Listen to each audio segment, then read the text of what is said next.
Hai, assalamualaikum warahmatullahi wabarakatuh. Baik, apa kabar teman-teman semua? Saya harap tetap dalam kondisi prima, diberikan kesehatan yang melimpah dan rahmat dari Tuhan ya. Karena dengan hadirnya rahmat Tuhan, kita dapat bersyukur atas kesehatan yang telah Tuhan berikan kepada kita semua, sehingga mungkin kita bisa kembali lagi dalam pembelajaran seni rupa kali ini. Baik, teman-teman, karena seperti pada pertemuan sebelumnya kita telah membahas tentang bagaimana sih Zentangle, apa itu pengertiannya, bagaimana unsur-unsur yang ada di dalamnya. Nah, sekarang saya akan mencoba untuk mengenalkan apa saja nanti yang akan menjadi tekniknya, kemudian medianya dalam pembuatan Zentangle. Jadi kita akan mempelajari tentang itu. Namun setelah kalian mungkin kemarin telah melakukan pencarian informasi apa itu Zentangle, kalian terpikir gak Zentangle itu bisa diterapkan di apa saja? Nah, ternyata Zentangle itu ada berbagai macam media yang bisa diterapkan. Nah, kali ini saya Eko Wahyudi selaku pemateri dalam PPL pembelajaran seni rupa akan menjelaskan apa saja materi pada pagi ini, yaitu media dan teknik dalam pembuatan Zentangle. Mari kita masuk ke dalam pembelajaran. Baik, yang pertama kita membahas soal teknik dalam membuat Zentangle. Seperti yang saya jelaskan kemarin, bahwa Zentangle itu bisa dibuat dalam bentuk yang demikian. Kalian pasti sudah paham kan bagaimana karya-karya Zentangle, karena kemarin kita sudah mendiskusikannya. Kemudian kita akan masuk ke teknik. Dalam membuat Zentangle, tentu saja teknik yang digunakan adalah teknik drawing atau menggambar di atas permukaan, baik itu permukaan di atas kertas atau yang lain, mungkin sesuai kreativitas dari pembuat Zentangle. Namun pada pembelajaran kali ini kita akan membuat Zentangle dengan media kertas. Nah, dalam teknik pembuatan Zentangle, tekniknya itu linear, membuat garis, kemudian ada blok juga digunakan untuk mengisi bagian yang ada bidangnya. Kemudian pointillis juga digunakan. Pointillis adalah teknik di mana kita membuat titik-titik tertentu untuk mengisi bagian dari Zentangle. Jadi ada 3 tadi. Yang pertama adalah garis, yang kedua adalah blok, yang ketiga adalah pointillis. Semuanya bisa kita kombinasikan untuk menciptakan sebuah karya Zentangle yang hebat. Kemudian media yang kita gunakan dalam pembelajaran kali ini sangat sederhana, yaitu yang pertama adalah kita membuat Zentangle menggunakan spidol, 1 spidol. Spidol ini bisa teman-teman dapatkan dengan harga 1000-an. Jadi dengan teknik yang tadi saya sebutkan, Zentangle bisa dibuat dengan sangat mudah, hanya dengan spidol 1000-an. Dan yang kedua adalah sebuah kertas. Nah, dalam kertas ini kita akan membuat Zentangle.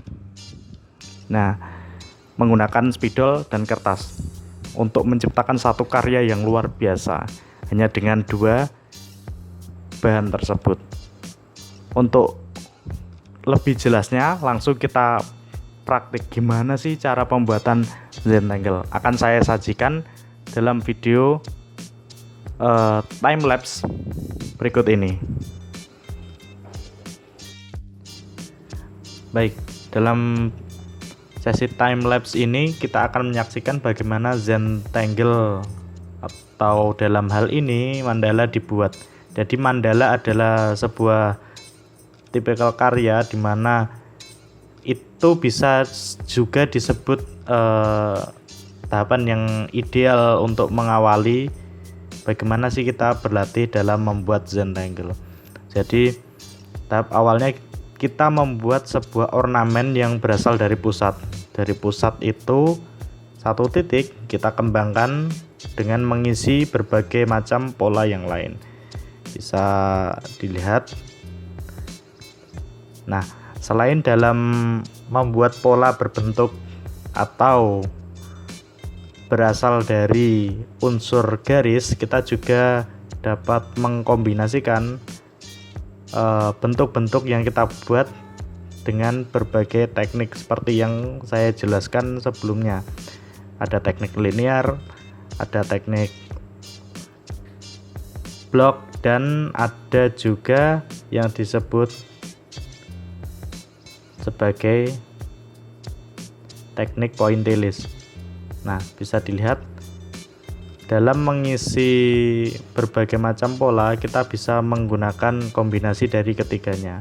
Nah, ini kita membuat blok untuk menciptakan kesan penuh dalam motif mandala yang dibuat. Kemudian bisa diisi dengan ornamen atau motif-motif linear seperti ini. Dilanjutkan lagi dengan teknik blok dan dikembangkan lagi.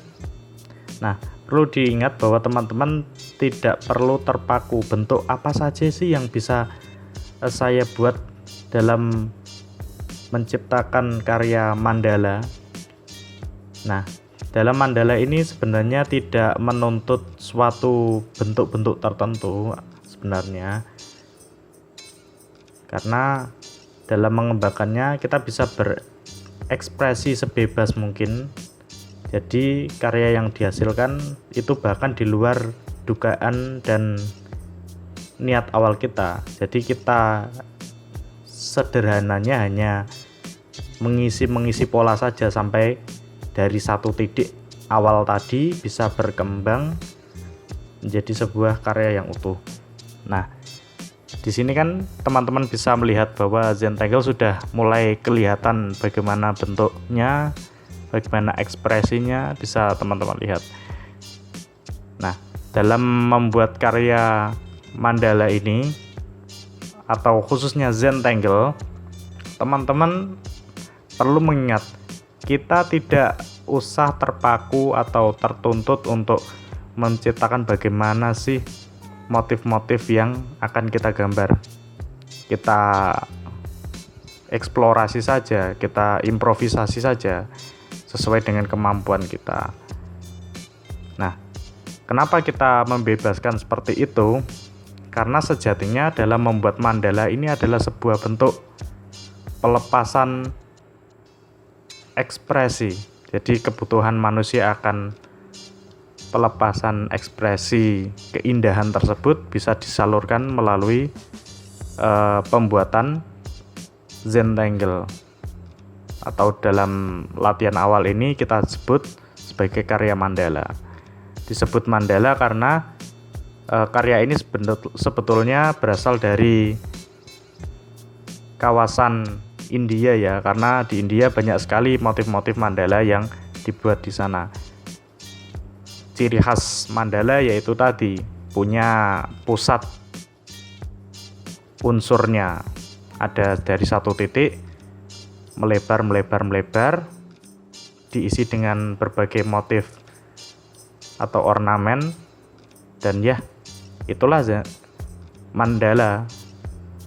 Nah, dari mandala ini kita akan belajar bagaimana jenis-jenis dari karya Zentangle.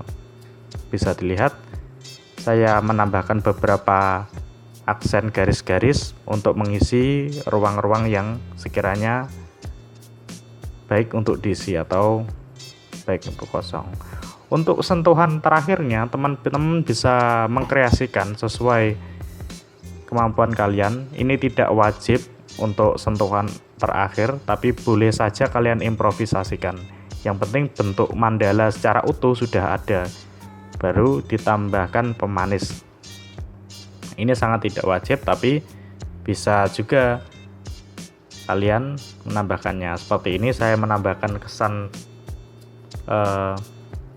strip-strip ya, untuk menghiasi karya mandala ini. Seperti ini, boleh saja, sesuai dengan kreativitas kalian. Nah, harapannya dalam membuat Zentangle ini teman-teman bisa membuat karya yang hebat tanpa harus berpikir terlalu banyak, dan karya mandala sudah jadi. Baik, tadi telah kita saksikan bagaimana proses timelapse dalam pembuatan Zentangle. Jadi Zentangle itu tahap awal latihannya kita bisa membuat yang disebut dengan mandala. Mandala itu kita mengisi pola di mana kita pengisiannya berasal dari pusat. Dari pusat satu titik tadi kita kembangkan, mengembang dengan berbagai pola. Nah, hasilnya seperti tadi.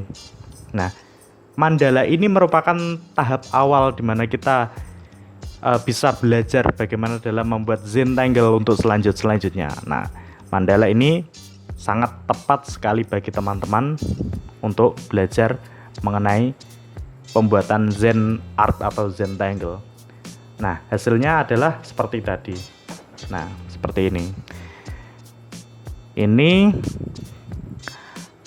Nah, bisa kita lihat bahwa di sini tidak hanya ada permukaan yang terdiri atas layar-layar atau permukaan lapisan yang terdiri atas garis saja atau titik saja, tapi di situ ada juga blok, di mana itu yang membuat sisi indah dari mandala atau Zentangle tahap awal kita untuk belajar di dalam materi Zentangle ini. Mandala ini sebetulnya bisa menjadi metode bagi teman-teman dalam memberikan refleksi atau kenyamanan diri, di mana pada saat kalian bosan atau kalian mungkin memikirkan sebuah ide untuk disalurkan. Nah, mandala ini cukup mudah dan cukup bisa dieksplorasi bagi kalian. Intinya, kalian tidak perlu membayangkan atau mengkonsep terlalu jauh dalam membuat mandala. Cukup ikuti saja, berawal dari satu titik, kita kembangkan seperti tadi, dan polanya bebas. Yang penting dari satu titik tadi membentuk sebuah karya Zentangle atau karya mandala yang mengembang, dan itu berisi pola-pola. Nah, seperti itu mandala. Itu adalah tahap awal kita akan berkarya. Nah, sekarang tugas selanjutnya, kalian bisa membuat mandala seperti yang kita saksikan tadi, bagaimana berprosesnya, bagaimana pembuatannya. Kalian bisa membuatnya. Ini sebagai tugas pertama kalian untuk berkarya. Jadi ada penugasan berkarya. Tahap awalnya membuat mandala. Silakan kalian bisa browsing bagaimana contoh mandala art. Ketik saja mandala art di kolom pencarian Google misalnya atau situs lain. Nah, kalian bisa membuat karya tersebut, tapi kalian tidak boleh meniru yang sudah ada. Kalian kembangkan saja bagaimana pola yang ada di sana, dan ya, kalian tidak bisa atau tidak usah menuntut bahwa kalian harus sama persis dengan situ. Kembangkan saja apa yang menjadi kreativitas kalian, karena inti dari pembuatan mandala art atau Zentangle art ini adalah kenyamanan diri. Ini merupakan salah satu bentuk terapi selama kebosanan kalian mungkin dalam pembelajaran online kan, karena selama online kita merasa jenuh atau merasa bosan. Coba deh kita bikin kebosanan kita menjadi suatu karya. Nah, saya tunggu karya kalian, saya tunggu tugas kalian untuk membuat mandala art. Sekian dari saya. Wassalamualaikum warahmatullahi wabarakatuh. Silakan dicek di kolom penugasan ya. Sampai jumpa.